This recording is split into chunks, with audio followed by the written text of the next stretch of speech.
दोस्तों स्वागत है आपका बिहार न्यूज़ में। दोस्तों मैं हूं फिरदौस गनी और आप देख रहे हैं केडीबी लाइव।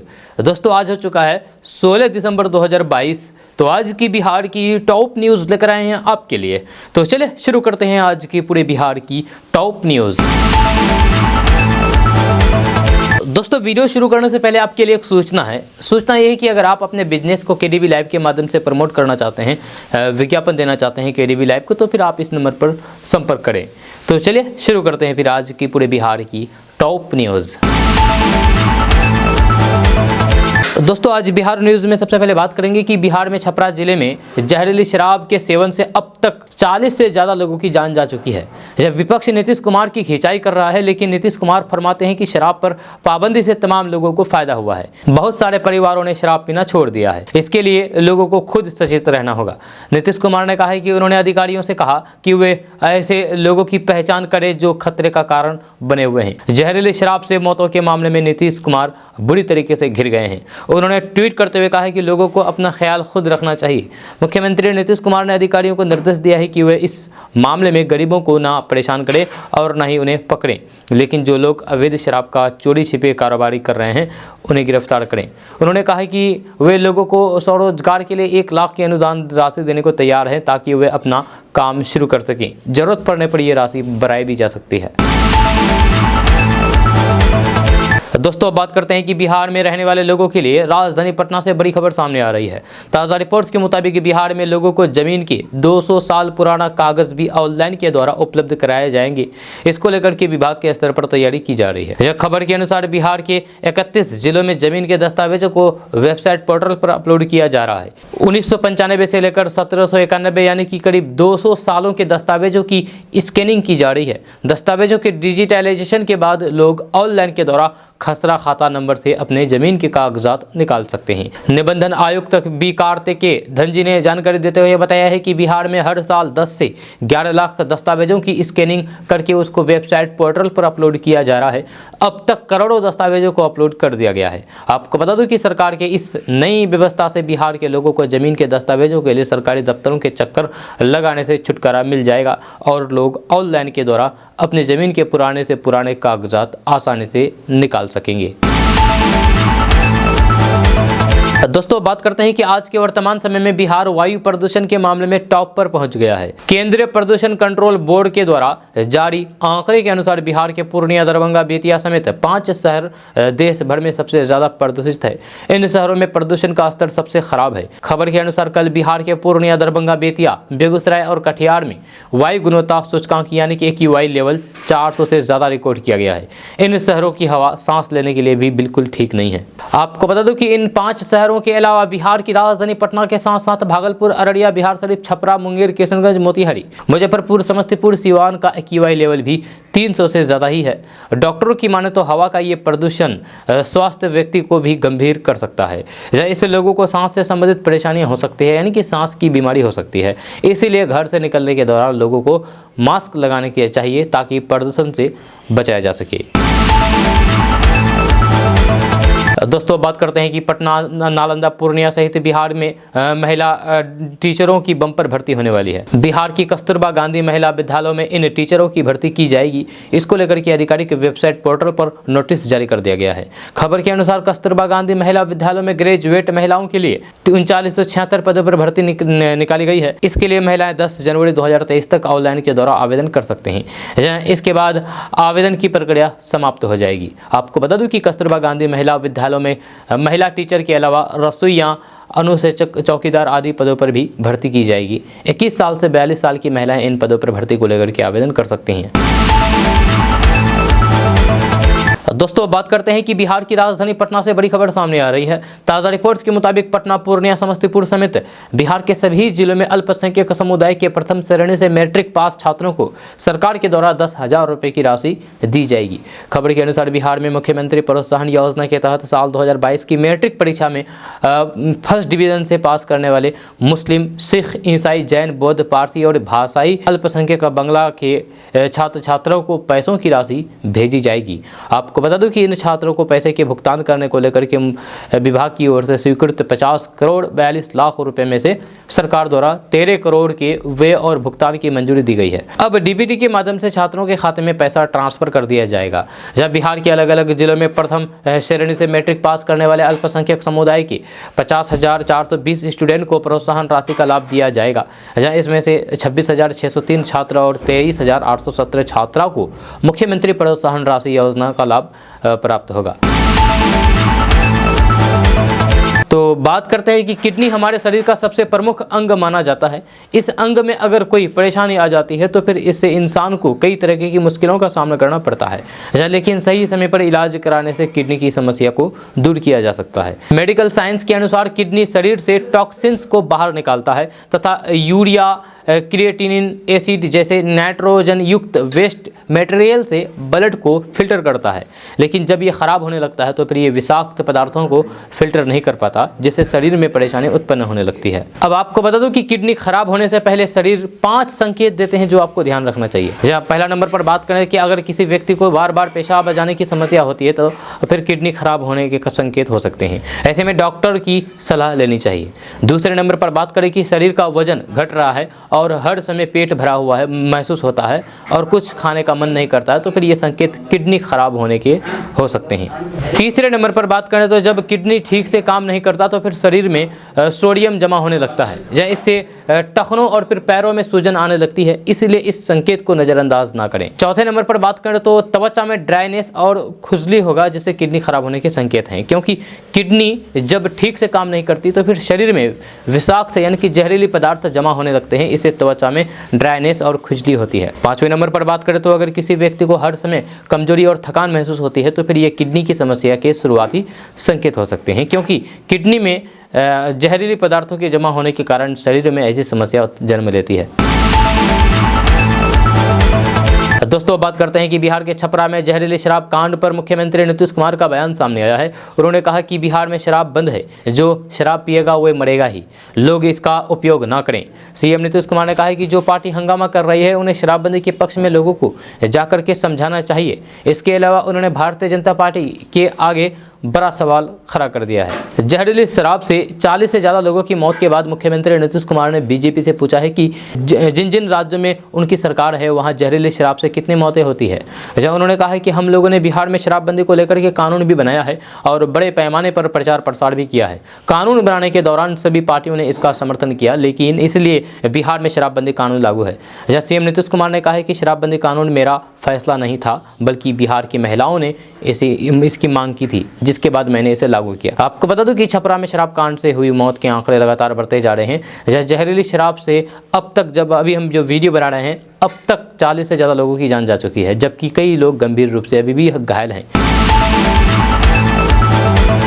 तो दोस्तों बात करते हैं कि गुजरात में चुनाव के बाद इस चीज़ का सर्वे किया गया है कि इस बार किस जाति वर्ग और फिर समुदाय के मतदाताओं ने किस दल के प्रति कितना समर्थन दिखाया है। यही नहीं, अलग अलग आयु वर्ग के वोटरों में किस दल के प्रति ज़्यादा रुझान दिखा है। जब गुजरात में भारतीय जनता पार्टी को बड़ी जीत मिली है तो जाहिर है उसे लगभग सभी जातियाँ, समुदाय और फिर वर्गों का व्यापक समर्थन मिला है। चुनाव परिणाम आने के बाद लोक नीति centre for the study of developing society यानी कि CSDS ने विस्तार से एक सर्वे किया है, जिससे पता चला है कि बीजेपी को मिले विशाल समर्थन में किस जाति और समुदाय का कितना सहयोग रहा। इससे पता चलता है कि बीजेपी को ओबीसी पाटीदारों और फिर ऊंची जातियों के मतदाताओं का वोट बहुत बड़ी तादाद में हासिल हुआ है। इसी तरीके से दलितों और फिर आदिवासियों के मामले में भी भारतीय जनता पार्टी को 2017 के चुनाव के मुकाबले बहुत ज़्यादा वोट मिले हैं। दोस्तों बात करते हैं कि साइंस ने एक ऐसी खोज कर ली है जो बिल्कुल नामुमकिन सा है, लेकिन ये सच है कि अब बच्चे बिना माँ के कोख के भी जन्म लेगा। जी हाँ, साइंस के क्षेत्र में हर रोज़ ऐसे ऐसे खोज हो रहे हैं जो हिला कर रख दे रहे हैं। जी ऐसा ही एक खोज माँ और बच्चे के जन्म से जुड़ा हुआ है। अगर ये सच होता है तो फिर कोई भी महिला बिना बच्चे के नहीं रहेगी। अब आर्टिफिशियल कोख से बच्चों का जन्म संभव हो सकेगा। एक कंपनी ने दावा किया है कि वह हर साल 30,000 बच्चे आर्टिफिशियल कोक से पैदा होंगे। एक्टोलाइफ नाम की कंपनी ने आर्टिफिशियल कोक से बच्चे पैदा करने का दावा करते हुए एक वीडियो शेयर किया है जो इंटरनेट पर काफ़ी वायरल हो रहा है। यह दुनिया में लाखों ऐसी महिलाएं हैं जिनका यूट्स यानी कि बच्चेदानी नहीं है, जी हाँ, जिनके ऊपर बंज का तमगा लगा होता है, वो भी साइंस के इस चमत्कार से माँ बन सकती है। इस तकनीक का नाम पूरा आर्टिफिशियल गर्भाशय फैसिलिटी है। इस कंपनी का दावा है कि ये दुनिया की पहली आर्टिफिशियल कोक की तरह वर्क करेगा, यानी कि काम करेगा। दोस्तों बात करते हैं कि बिहार के छपरा में जहरीली शराब से हुई मौतों पर राज्य के वित्त मंत्री विजय कुमार चौधरी ने शराबबंदी पर अजीबोगरीब बयान दे दिया है। उन्होंने मामले पर पर्दा डालते हुए ये दलील दिया है कि शराबबंदी के बावजूद भी लोग अपने स्वास्थ्य का ख्याल नहीं कर रहे हैं, तो फिर इसमें सरकार का क्या कर सकती है। उन्होंने कहा कि शराब पीने वाले लोगों का ना तो अपने स्वास्थ्य का ख्याल होता है और न ही समाज की कोई चिंता होती है। शराब पीने से अगर किसी की मौत हो रही है तो फिर ये शराबबंदी कानून का औचित्य बताता है। उन्होंने यहाँ तक कह दिया है कि लोगों का मरना यह साबित कर रहा है कि शराब स्वास्थ्य के लिए ठीक नहीं है। मंत्री ने तर्क देते हुए कहा कि वर्षों पहले हत्या के खिलाफ कानून बना था, लेकिन आज भी लोगों का मर्डर हो रहा है। इसी तरीके से शराबबंदी कानून को सरकार ने लागू किया है, लेकिन बावजूद इसके लोग शराब पीकर के मर रहे हैं। विजय कुमार चौधरी ने कहा है कि बिहार में जब शराबबंदी कानून लागू हुआ था तो उस वक्त सभी दलों ने इनका समर्थन किया था, लेकिन आज वही लोग इसको लेकर के सरकार को दोषी बता रहे हैं। जब विपक्ष के लोग कहते हैं कि जब सब जगह शराब मिल रही है, लेकिन जब सरकार कहती है कि वे बताएं कि कहां शराब बिक रही है, तो फिर कोई कुछ नहीं बोलता है। दोस्तों बात करते हैं कि आजकल हार्ट अटैक के मामले तेजी से बढ़ते जा रहे हैं। जब पहले इसे 60 साल से ऊपर वाले लोगों की बीमारी माना जाता था, लेकिन अब 18 से 20 साल तक के लड़के भी इसका शिकार हो रहे हैं। जब हार्ट अटैक आने पर लोगों को बचाव के केवल कुछ ही मिनट मिलते हैं। ऐसे में अगर पीड़ित को तुरंत अस्पताल नहीं पहुंचाया गया तो फिर उसकी जान भी जा सकती है। या डॉक्टरों का कहना है कि आम लोगों को कई ऐसे टिप्स जानने चाहिए जिसका तुरंत इस्तेमाल करके रोगी की जान बचाई जा सकती है। तो आइए जानते हैं वे टिप्स आखिर है क्या। तो बात करते हैं कि मेडिकल एक्सपर्ट कहते हैं कि अगर किसी को हार्ट अटैक आया हो तो फिर पीड़ित को तुरंत CPR देनी चाहिए। इस ट्रिक का इस्तेमाल करके काफ़ी हद तक मरीज की जान बचाई जा सकती है। CPR का कार्डियोमोनी रेसिस्टेशन है। जब किसी को दिल का दौरा पड़ता है तो फिर इस तकनीक का इस्तेमाल करके उसकी जान बचाई जा सकती है।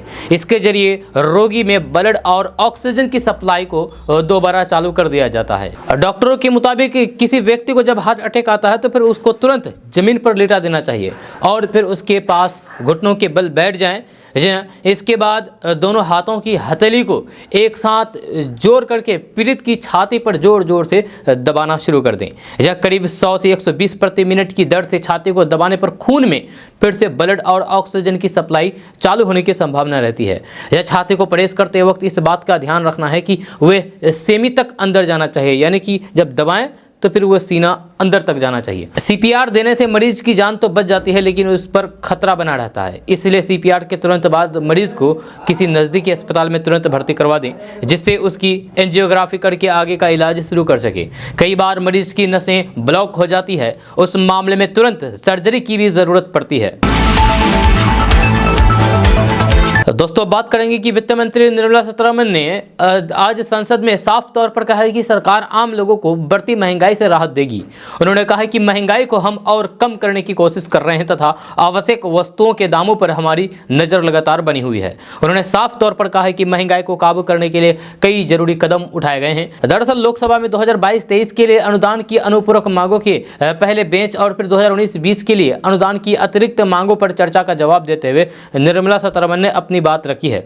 इसके साथ ही उन्होंने कहा है कि UPA सरकार के दौरान 2008-9 में वैश्विक आर्थिक संकट के बाद 2 अनुपूरक मांगे प्रस्तुत की गई थी और तब इसमें बजट के अतिरिक्त 20% की राशि मांग की गई थी। जब वित्त मंत्री निर्मला सीतारमण ने कहा है कि भारत को उर्वरक उत्पादन में आत्मनिर्भर बनने के लिए काम करना होगा। जब वित्त मंत्री ने संकेत दिया है कि आगामी बजट सत्र में वित्तीय वर्ष 2022-23 के लिए ये एक बार और फिर अनुदान की अनुपूरक मांगों को पेश किया जा सकता है। उन्होंने कहा है कि महंगाई में गिरावट आई है। नवंबर 2022 में उपभोक्ता मूल्य सूचकांक के तहत मुद्रास्फीति 5.88% रही है, जो अक्टूबर में 6.77% था। कांग्रेस पर निशाना साधते हुए उन्होंने कहा है कि 2013 में इसी अवधि में मुद्रास्फीति की दर 18 और फिर 19% थी। दोस्तों अब बात करते हैं कि इस वक्त की बड़ी खबर बिहार के भागलपुर जिला से सामने आ रही है, जहां बुधवार को एक बड़ा रेल हादसा होते होते टल गया। जहां घटना भागलपुर क्यूल रेलखंड के सुल्तानगंज की है। यहां मालदा क्यूल इंटरसिटी एक्सप्रेस की कपलिंग खुल गई, जिससे ट्रेन दो हिस्सों में बंट गई। ट्रेन के दो हिस्सों में बंटने के बाद यात्रियों के बीच अफरा तफरी मच गई और वे जान बचाने के लिए ट्रेन से सीधे नीचे उतर गए। जहां घटना के बाद इस रेलखंड पर करीब 1 घंटे के लिए परिचालन बाधित हो गया। बताया जा रहा है कि बुधवार को सुबह करीब 11:45 बजे Malda Kiul intercity express train Sultanganj railway station से खुली थी। सुल्तानगंज स्टेशन से आगे बढ़ते ही करीब 2 किलोमीटर बाद अचानक ट्रेन की कपलिंग खुल गई, जिसके कारण चलती ट्रेन 2 हिस्सों में बंट गई। हालांकि बाद में ड्राइवर ने ट्रेन को रोक दिया। आनंद फानन में मौके पर टेक्निकल और पदाधिकारी की टीम पहुंची और फिर बड़ा हादसा होते होते बच गया। दोस्तों बात करते हैं कि बिहार में इन दिनों अपराधियों का मनोबल लगातार बढ़ता ही जा रहा है। बिहार के अंदर शायद ही कोई ऐसा दिन गुजरता हो जिस दिन किसी न किसी जिले से आपराधिक खबरें निकल करके सामने ना आती हो। इसी कड़ी में अब ताजा मामला बिहार की राजधानी पटना से जुड़ा हुआ निकल करके सामने आया है। यहाँ पटना के फुलवारी शरीफ थाना क्षेत्र के न्यू सब्जपुरा इलाके में बाइक सवार अपराधियों ने जमीन कारोबारी राजीव सिंह उर्फ मंटू शर्मा की घर के बाहर बैठक में हत्या कर दी गई। मिली जानकारी के अनुसार कुछ लोग मंटू शर्मा घर के बाहर दालन में बैठे थे और किसी सिलसिले में अपने परिवार के लोगों से बातचीत कर रहे थे। इसी दौरान बाइक से आए 2 अपराधियों द्वारा दलान पर बैठे लोगों के ऊपर फायरिंग शुरू कर दी गई। हालांकि इस दौरान मंटू शर्मा के पास भी लाइसेंसी पिस्तौल मौजूद, लेकिन उन्हें इसे निकालने का मौका तक नहीं मिला। इस दौरान 4 गोलियां लगते ही मंटू की जान चली गई। दोस्तों बात करते हैं कि बिहार में विपक्ष लगातार बिहार में लॉ एंड ऑर्डर को लेकर के हमलावर हैं। यह बिहार के सारण जिले में जहरीली शराब पीने से हुई मौतों का आंकड़ा बढ़कर के 40 को पार चला गया है, जिसके बाद अब बिहार विधान परिषद के नेता प्रतिपक्ष सम्राट चौधरी ने बिहार सरकार पर हमला बोला है। बिहार विधान परिषद के नेता प्रतिपक्ष सम्राट चौधरी ने नीतीश सरकार पर हमला बोलते हुए कहा कि बिहार में कोई भी सरकार कहीं नहीं है। जब बिहार में लॉ एंड ऑर्डर नहीं है, लोग शराब पीकर के मर रहे हैं, इसका दोषी कौन है? सरकार इस पर कोई भी जवाब नहीं दे रही है। जैसे नीतीश कुमार पर हमला बोलते हुए उन्होंने कहा कि मैं लोगों से आग्रह करूंगा कि अगर बिहार सरकार आपकी एफआईआर नहीं लिखती है तो फिर आप कोर्ट जा सकते हैं और सीएम नीतीश कुमार से अभियुक्त बना सकते हैं। आगे बोलते हुए उन्होंने कहा कि सीएम नीतीश कुमार जब भी शराब माफियाओं के खिलाफ बोलते हैं तो फिर जेडीयू का खजाना भर दिया जाता है। सम्राट चौधरी ने नीतीश कुमार को चैलेंज देते हुए कहा कि विधानसभा को बंद कर दीजिए, अगर हिम्मत है तो फिर जनता के बीच में चलिए। जिस सीट से नीतीश कुमार चुनाव लड़ेंगे, मैं भी उस सीट से चुनाव लड़ूंगा। नीतीश कुमार में हिम्मत नहीं है कि वे चुनाव लड़ पाएंगे, क्योंकि 17 साल से वे चुनाव नहीं लड़े हैं। तो दोस्तों बात करते हैं कि शराबबंदी वाले बिहार में आए दिन लोगों की मौत शराब पीने की वजह से हो रही है। ताज़ा मामला छपरा का है, जहां जहरीले शराब पीने से 40 से अधिक लोगों की मौत हो गई। जहाँ वहीं कई लोगों की हालात नाजुक बनी हुई है। सबसे अधिक मौतें मशरख में हुई है। जहरीले शराब से मौत मामले पर अब उप मुख्यमंत्री तेजस्वी यादव का बयान सामने आया है। मीडिया से बातचीत करते हुए तेजस्वी यादव ने कहा है कि जब शराबबंदी नहीं थी तब भी लोग जहरीली शराब पी करके मरते थे।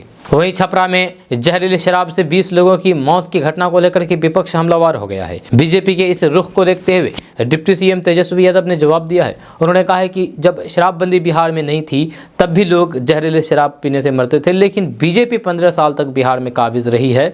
बीजेपी ने क्या किया है आज बीजेपी को याद आ रहा है। तेजस्वी यादव ने कहा है कि बीजेपी को शराबबंदी से कोई मतलब नहीं है। तेजस्वी ने कहा कि जब बीजेपी सत्ता में थी तब भी लोग मर रहे थे, लेकिन तब बीजेपी वाले मौन धारण किए हुए थे। जरा उनसे भी तो सवाल पूछे कि सत्ता में बैठ करके क्या कर रहे थे। बीजेपी के मंत्री के घर से ही शराब पकड़ाया गया था। दोस्तों बात करते हैं कि बिहार के लाल ईशान किशन ने बड़ा कमाल कर दिया। एक दिवसीय मैचों में सबसे तेज दोहरा शतक लगाने वाले ईशान ने अब रैंकिंग में बड़ी छलांग लगाई है। अंतर्राष्ट्रीय क्रिकेट परिषद की ओर से बुधवार को एक दिवसीय क्रिकेट की नवीनीकरण रैंकिंग जारी कर दी गई है। इसमें हाल ही में दोहरा शतक लगाने वाले भारत के युवा सलामी बल्लेबाज ईशान किशन को जबरदस्त फायदा हुआ है। ईशान किशन 117 पायदान की छलांग लगाते हुए सीधे 37वें स्थान पर पहुंच गए हैं। वहीं विराट कोहली ने भी बांग्लादेश के खिलाफ तीसरे एक दिवसीय मुकाबले में शतक लगाया था। इससे उनकी रैंकिंग में भी सुधार हुआ है। पिछले 3 से ज्यादा साल में विराट कोहली को रैंकिंग में फायदा मिला है। बांग्लादेश के खिलाफ विराट कोहली ने 91 गेंद में 113 रनों की पारी खेली थी। 2019 के बाद विराट कोहली के बल्ले से 50 ओवर के प्रारूप में उनका पहला शतक था। दूसरी ओर ईशान किशन की बात करें तो उन्होंने 131 गेंदों में 210 रनों की रिकॉर्ड तोड़ पारी खेली थी। दोस्तों बात करते हैं कि बिहार विधानसभा के शीतकालीन सत्र के दौरान बुधवार को नीतीश सरकार को सदन के अंदर और फिर बाहर दोनों जगहों पर विरोध झेलना पड़ा।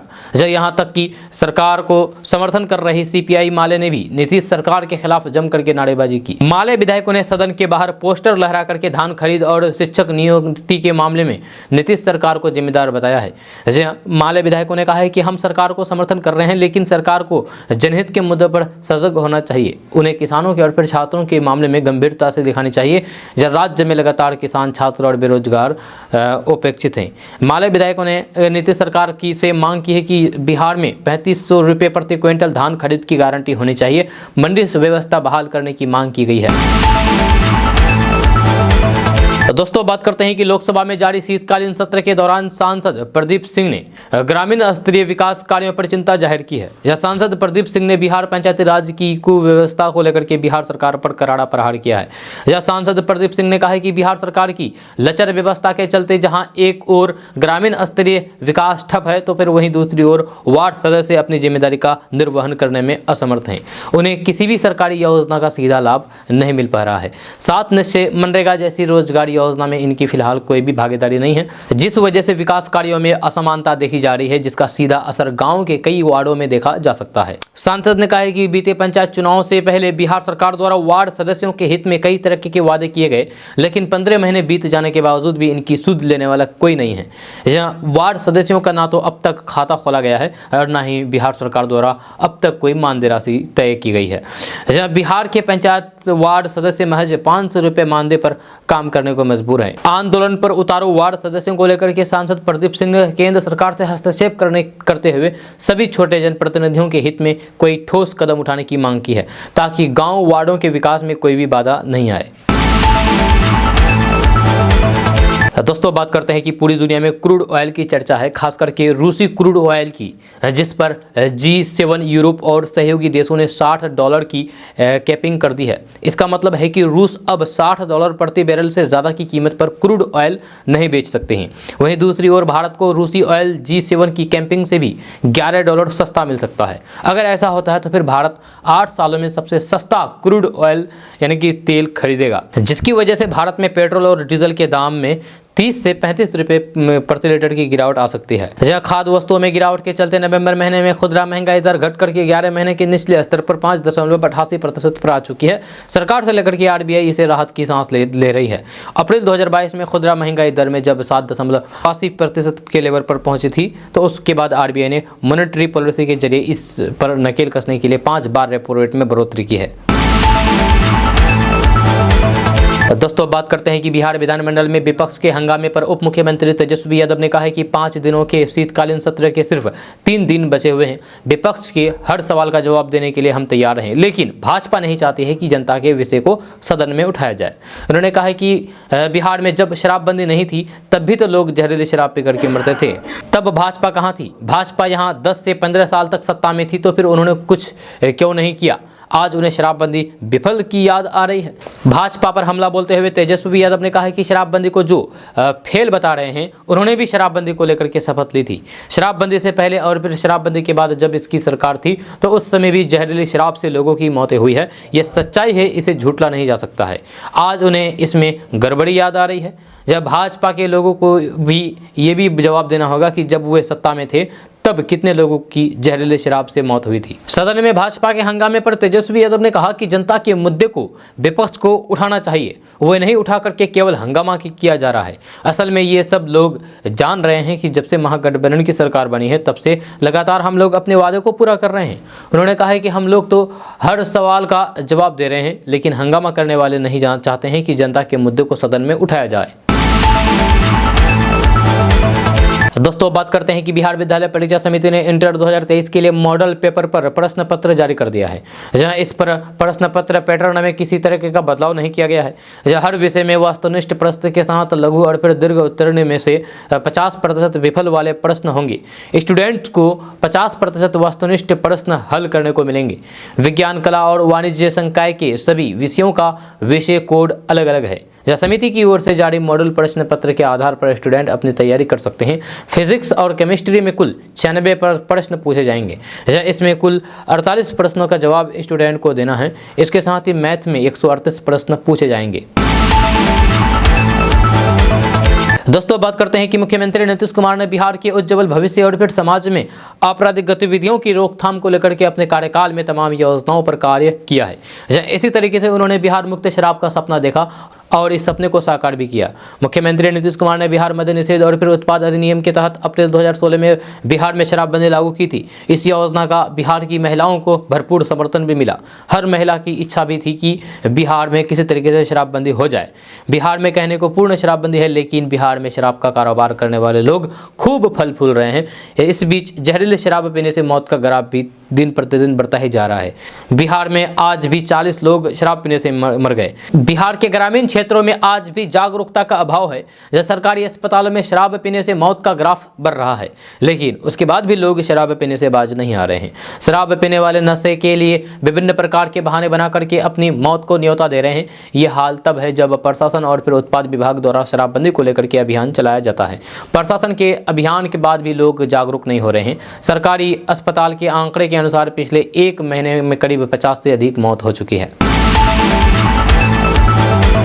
दोस्तों बात करेंगे कि बिहार में एक तरफ टीईटी पास अभ्यर्थी 7वें चरण की शिक्षक बहाली को लेकर के हर दिन राजधानी पटना में प्रदर्शन कर रहे हैं, जब पुलिस की लाठियां खा रहे हैं, वहीं दूसरी तरफ नीतीश सरकार इनकी नियुक्ति की जगह अब पहले से नौकरी कर रहे 77,000 शिक्षकों को हटाने की तैयारी कर रही है। बताया जा रहा है कि इस संदर्भ में जल्द ही आदेश भी जारी हो सकता है। दरअसल पटना हाईकोर्ट के आदेश पर निगरानी ब्यूरो ने शिक्षकों के विरुद्ध FIR दर्ज करने की अनुमति मांगी है। ये कार्रवाई उन शिक्षकों पर की जानी है जिन पर कई बार प्रमाण पत्र मांगने के बाद भी अब तक उपलब्ध नहीं कराए गए हैं। बताया गया है कि जांच के लिए निगरानी विभाग को 77,057 शिक्षकों के सर्टिफिकेट के फोल्डर नहीं मिले हैं। विभाग ने योग्यता सूची के आधार पर शिक्षकों के अंक पत्र की जांच करने का आदेश दिया है। विभाग ने संबंधित नियोजन इकाइयों के सचिव पर भी विभागीय कार्रवाई करने का निर्णय लिया है। इसके लिए सभी जिला शिक्षा अधिकारियों को निर्देश जारी कर दिए गए हैं। साथ ही न्यायालय के आदेश के आलोक में इस बात की जाँच की जाएगी कि इस्तीफा पत्र देने वाले फर्जी प्रमाण पत्र धारक शिक्षक बहाली अन्य योजना इकाई के माध्यम से दूसरे स्कूल में काम तो नहीं कर रहे हैं। दोस्तों बात करते हैं कि बिहार में अब भ्रष्टाचार के पुराने मामलों में भी मुकदमा चलेगा। नीतीश सरकार ने भ्रष्टाचार पर मजबूती से नकेल कसने के लिए बिहार विशेष न्यायालय विधेयक 2022 पेश किया है, जिसे विधानसभा ने बुधवार को पारित कर दिया है। इसमें केंद्र की तर्ज पर बदलाव किया गया है। इस बदलाव से भ्रष्ट लोगों का बचना ज्यादा मुश्किल हो जाएगा। बिहार विशेष न्यायालय अधिनियम 2009 में एक नई धारा को जोड़ा गया है। इसमें नई धारा 27 को समाहित किया गया है। इसके अनुसार भ्रष्टाचार निवारण विधेयक के अंतर्गत की गई कोई भी कार्रवाई इसी विधेयक के दायरे में आएगी। भ्रष्टाचार के मामले में किसी भी व्यक्ति पर की गई अन्य कोई भी कार्रवाई इसी विधेयक के दायरे में आएगी। लोकयुक्त चयन समिति में अब पूर्व जीवित अध्यक्ष भी मौजूद रहेंगे। इस संशोधन को पारित किया गया है। दोस्तों बात करते हैं कि प्रकृति ने हर जीव की आयु सीमा अलग अलग रखी है। कई जीव हफ्ते भर तक ही जिंदा रहते हैं तो कई जीव 10 से 15 साल तक ही जीवित रह पाते हैं। इंसान की आयु को ले लीजिए, उसकी अधिकतम उम्र 100 साल मानी गई है। हालांकि आजकल 70 से 80 साल इंसान की नॉर्मल एज है, पर कछुए लंबे आयु के लिए फेमस है। जहाँ दुनिया में कई ऐसे कछुए हैं जो काफ़ी बुजुर्ग हैं, पर सबसे बुजुर्ग कछुआ होने का खिताब जोनाथन के नाम है, जो हाल ही में अपना जन्मदिन मना रहा है। CNN की 3 दिसंबर की रिपोर्ट के अनुसार सेंट हेलेना के साउथ एटलांटिक आइलैंड पर हाल ही में जोनाथन नाम के कछुए का जन्मदिन मनाया गया। यही नहीं, जोनाथन के नाम एक गिनीज वर्ल्ड रिकॉर्ड है। यह दुनिया के सबसे बुजुर्ग कछुए का रिकॉर्ड है। आपको जानकर के हैरानी होगी कि जोनाथन की उम्र 190 साल है, जहां इस कछुए की उम्र 190 साल है। रिपोर्ट की माने तो जोनाथन की असल उम्र के बारे में जानकारी नहीं है, पर माना जाता है कि वह 1832 के समय में पैदा हुआ था, जो अब तक जीवित हैं। जहाँ उसे 1832 में शैलेश से सेंट हेलेना लाया गया था। दोस्तों बात करते हैं कि बिहार में इन दिनों खूब बात हो रही है कि नीतीश कुमार को बात बात में गुस्सा आ जाता है। जब बुधवार को नीतीश कुमार को ऐसा गुस्सा आया कि वे विधानसभा में ही तू तराक और धमकाने वाले तेवर में आ गए। जब नीतीश कुमार को वैसे तो शांत स्वभाव वाला नेता माना जाता था, वे राजनीतिक विरोधियों के खिलाफ भी कोई बात करते थे तो फिर उसमें भी शालीनता होती थी। लेकिन जब से नीतीश कुमार ने पाला बदला है, तब से उनका पारा हाई रहता है। जब विधानसभा में वे जिस गुस्से में दिखे, वैसे गुस्से में आपने उन्हें कभी नहीं देखा होगा। नीतीश कुमार को यह गुस्सा इसलिए आया क्योंकि उनकी फेवरेट शराबबंदी की नीति पर विधानसभा में सवाल उठाए गए और नीतीश कुमार से ये सहन नहीं हुआ। जबकि बिहार में लगातार ऐसे मामले आ रहे हैं जिनमें जहरीली शराब से मौतें हो रही है। जब पिछले 2 दिन में बिहार के छपरा में जहरीली शराब से करीब 40 लोगों की मौत हुई। छपरा में जिन लोगों की जहरीली शराब से मौत हुई है उनमें से कुछ ने सोमवार को और कुछ ने मंगलवार को जहरीली शराब पी थी। लोग अब नीतीश कुमार पर सवाल उठा रहे हैं कि बिहार में ये कैसे शराबबंदी है जिसमें जहरीली शराब पीने से लोग मर रहे हैं। अब जब छपरा में जहरीली शराब से मौत की घटना सामने आई और नीतीश कुमार पर सवाल किए जाने लगे तो उन्होंने विधानसभा में कुछ कह दिया तो फिर वो गुस्सा हो गए। जबकि ये वही नीतीश कुमार है जिनके आरजेडी से हाथ मिलाने से पहले आरजेडी ने क्या क्या नहीं कहा था। तब नीतीश कुमार को गुस्सा नहीं आया। 2017 में लालू यादव ने नीतीश कुमार को पलटू राम कहा था। 2017 में तेजस्वी यादव ने नीतीश को सबसे बड़ा झूठा कहा था। तेजस्वी यादव ने कहा था कि नीतीश से बेशर्म सीएम देश में कोई नहीं है। इसी साल अप्रैल में तेजस्वी यादव ने कहा था कि नीतीश कुमार ने बिहार को सर्कस बना दिया है। अप्रैल में ही तेजस्वी यादव ने कहा था कि नीतीश कुमार केवल उम्र काट रहे हैं, बीजेपी उन्हें ढो रही है। इस पर कभी नीतीश कुमार गुस्सा नहीं हुए। दोस्तों बात करते हैं कि पटना समेत पूरे बिहार में कल भी प्रदूषण का स्तर काफी बढ़ा हुआ दर्ज किया गया। केंद्रीय प्रदूषण नियंत्रण बोर्ड से मिली आंकड़े में बिहार में प्रदूषण की चिंताजनक स्थिति को बताते हैं। जब बिहार के 9 जिलों में प्रदूषण का स्तर खतरनाक स्तर पर पहुंच गया है, वहीं 8 जिलों में हवा बेहद खराब हो चुकी है। प्रदूषण का यह स्तर इन जिलों में मानव स्वास्थ्य के लिए बेहद हानिकारक है और इससे लोगों को गंभीर स्वास्थ्य समस्याएं हो सकती है। प्रदूषण के कारण लोगों को सांस लेने में परेशानी से लेकर के खांसी और कई दूसरे जानलेवा बीमारी होने की आशंका भी है। जब पटना के समनपुरा इलाके में AQI लगातार कई दिनों से खतरनाक स्तर पर बना हुआ है, तो दूसरी ओर दरभंगा में हवा खतरनाक स्तर पर पहुंचकर लगातार नए रिकॉर्ड बना रही है। जब कल बिहार में सबसे ज़्यादा प्रदूषित हवा यही रही। जब यहाँ AQI 473 दर्ज किया गया। जिन जिलों में हवा खतरनाक स्तर पर रही उनमें बेगूसराय में 457, बेतिया में 406, छपरा में 420, कटिहार में 437, मुजफ्फरपुर में 424, पूर्णिया में 431, समस्तीपुर में 437, सिवान में 460 AQI रहा। इसके साथ ही अररिया, आरा, बिहारशरीफ, हाजीपुर, किशनगंज, मोतिहारी, मुंगेर में AQI 300 से अधिक रहा। ये स्तर बताता है कि इन जिलों में हवा बेहद खराब है। दोस्तों बात करते हैं कि नीतीश कुमार ने जैसे ही कहा कि साल 2025 का चुनाव तेजस्वी यादव के नेतृत्व में लड़ा जाएगा तो जेडीयू में ही खलबली मचनी शुरू हो गई है। जदयू की तरफ से सफाई देने मैदान में उपेंद्र कुशवाहा और श्रवण कुमार को उतरना पड़ा।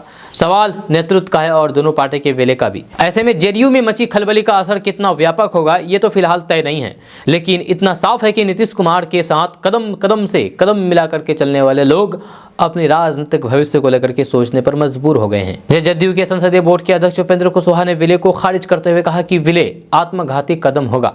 इतना ही नहीं, साल 2025 में तेजस्वी को नेतृत्व सौंपे जाने को लेकर के उपेंद्र कुशवाहा ने साल 2024 के लोकसभा चुनाव को सामने रख करके बयान देना शुरू कर दिया। तो दोस्तों बात करते हैं कि भारत चीन के बीच तवांग में भारत और चीन की सेनाओं के बीच हुई झड़प के बीच भारतीय वायुसेना की पूर्वी कमान गुरुवार और शुक्रवार यानी कि 15-16 दिसंबर से 2 दिवसीय युद्ध अभ्यास शुरू हो चुका है। यह एक्सरसाइज असम और अरुणाचल प्रदेश सहित उत्तर पूर्व के सभी राज्यों की एयर स्पेस में की जा रही है। जाहिर है सीमावर्ती जिलों के लोग भी भारत चीन तनाव को लेकर के सतर्क तो हैं, लेकिन टेंशन में भी हैं। इसी बीच बिहार के कटिहार में इस युद्ध अभ्यास से एक दिन पहले बुधवार को कुछ ऐसा हुआ कि एक बार फिर से हड़कंप मच गया। दरअसल कटिहार मेडिकल कॉलेज में अचानक हेलीकॉप्टर उतरते देख करके कॉलेज प्रशासन और छात्र छात्राओं में हड़कंप मच गया। बाद में पता चला है कि मौसम की खराबी के कारण हेलीकॉप्टर को कटिहार मेडिकल कॉलेज में प्री कॉन्सर्ट लैंडिंग करवाना पड़ा। हालांकि थोड़ी देर के लिए लोगों की धड़कन बढ़ गई। बताया जा रहा है कि इस हेलीकॉप्टर में एक निजी कंपनी के सर्वे से जुड़े अधिकारी और पायलट झारखंड देवघर से पश्चिम बंगाल के बागडोगरा जा रहे थे। इसी दौरान मौसम के खराबी के कारण कटिहार मेडिकल कॉलेज में हेलीकॉप्टर का प्री कॉन्सर्ट लैंडिंग करवाना पड़ा। फिलहाल कंपनी की तरफ से कटिहार प्रशासन और मेडिकल कॉलेज प्रशासन को आधिकारिक रूप से इसकी जानकारी दे दी गई है। दोस्तों बात करते हैं कि देश के पहाड़ी इलाकों में बर्फबारी के कारण मैदानी इलाकों में लगातार ठंड बढ़ रही है। राजधानी दिल्ली से लेकर के उत्तर प्रदेश बिहार में कड़ाके की ठंड शुरू हो गई है। वहीं पहाड़ी में बर्फबारी के चलते बिहार झारखंड में भी तापमान में गिरावट देखने को मिल रही है। वहीं बिहार में पछुआ हवाओं के कारण तापमान में लगातार गिरावट दर्ज की गई है। मौसम विभाग के ताजा अपडेट के अनुसार बिहार में आज से तापमान में और भी ज्यादा गिरावट होने की संभावना बनी हुई है। वहीं बीते 24 घंटे में बिहार के तापमान में गिरावट आई है। वहीं बुधवार को भी राज्य का सबसे सबसे ठंडा शहर रहा, जब बुधवार को गया का तापमान 8 डिग्री सेल्सियस तक पहुंच गया। इसके अलावा राजधानी पटना के न्यूनतम तापमान में गिरावट दर्ज की गई है। यहां पर तापमान 12 डिग्री सेल्सियस तक पहुंच गया। मौसम विभाग के ताज़ा अपडेट के अनुसार 15 दिसंबर से राज्य के तापमान में गिरावट होने की संभावना बनी हुई है, जिसके कारण लगातार ठंड बढ़ेगी। राजधानी पटना के प्रदूषण की बात की जाए तो फिर यहाँ पर हवाएं शुद्ध होती नहीं दिख रही है। यहाँ के लोग जहरीली हवा सांस में लेने के लिए मजबूर हैं। एयर क्वालिटी इंडेक्स बताता है कि यहाँ की हवाओं में भारी धूल कण है। यह पटना का सबसे हरियाली वाले क्षेत्र है। इको पार्क, जू, बीट मिश्र के पास तक की हवाएं दूषित है। दोस्तों बात करते हैं कि बिहार में 7वें चरण की नियुक्ति को लेकर के अभ्यर्थी CTET, BTET के अभ्यर्थी पिछले 3.5 सालों से आंदोलन कर रहे हैं। छठे चरण की नियुक्ति के लिए सरकार ने 1,22,000 पदों के लिए वैकेंसी निकाली थी, लेकिन मात्र 43,000 शिक्षकों की नियुक्ति हो सकी है। 79,000 पद अभी भी खाली रह गए हैं। जय इसमें प्राथमिक विद्यालय, मध्य विद्यालय, उच्च विद्यालय, +2 के विद्यालय के शिक्षकों के पद खाली हैं। CTET, BTET के पास अभ्यर्थी 2019 से अपनी नियुक्ति को लेकर के समय समय पर आंदोलन करते रहे हैं। अभ्यर्थियों का कहना है कि 2019 से शिक्षा विभाग के अधिकारी शिक्षा मंत्री के द्वारा उन लोगों को जल्द नियुक्त करने का आश्वासन मिलता रहा है, लेकिन 3 सालों से ये लोग सड़क पर भटक रहे हैं। महागठबंधन की सरकार बनने से पहले एनडीए सरकार में शिक्षा मंत्री रह चुके विजय कुमार चौधरी ने इन लोगों को आश्वासन दिया था कि सितंबर महीने में इन लोगों को नियुक्ति पत्र मिल जाएगा, लेकिन अगस्त महीने में ही बिहार में राजनीतिक घटनाक्रम बदली है। दोस्तों आज का न्यूज़ बस यहाँ तक। कैसा लगा नीचे कमेंट बॉक्स में कमेंट करके ज़रूर बताइएगा। अगर आप नए आए हैं इस चैनल पर तो फिर चैनल को सब्सक्राइब करके बेल आइकन को प्रेस कर दीजिए और साथ में वीडियो को लाइक कर दीजिए, अपने दोस्तों के साथ शेयर भी कीजिए। तो चलिए मिलते हैं फिर नेक्स्ट वीडियो के साथ। तब तक के लिए जय हिंद, जय बिहार।